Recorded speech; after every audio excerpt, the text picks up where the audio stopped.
music director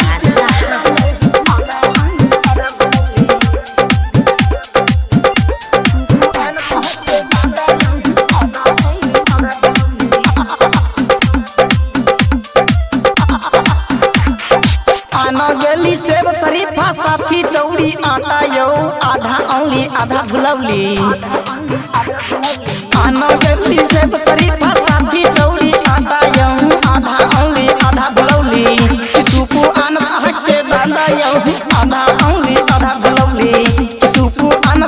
के दादा यो आधा औली आधा भुलौली दियारी अनली चुनरी अनली सांदा यो आधा औली आधा भुलौली सुपु आन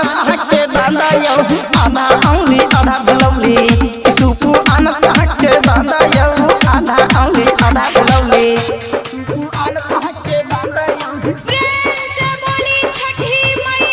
म्यूजिक डायरेक्टर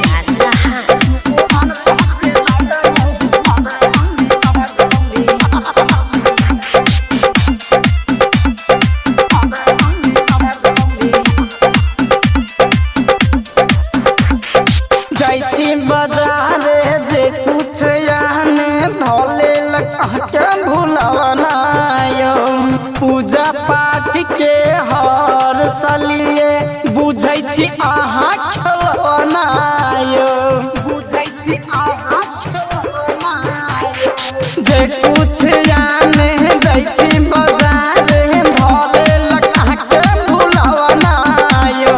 पूजा पाठ के हर सलिए बुझै छी आहा खेलवना यो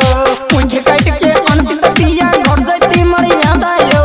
आधा औली आधा भुलौली के कोसिया आनत के दादा यो आधा औली आधा भुलौली के कोसिया आनत के दादा यो आधा औली आधा भुलौली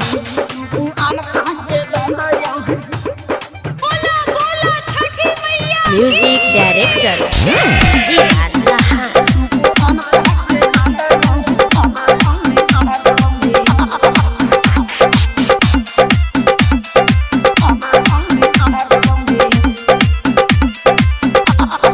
छठी मैया से विनती करबई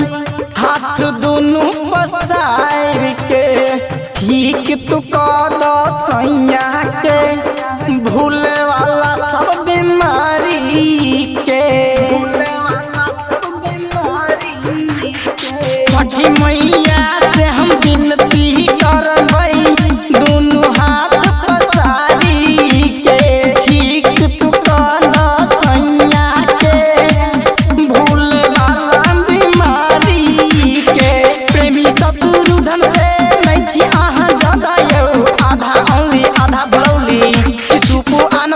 के दादा यो आधा औली आधा भुलौली सुपु आन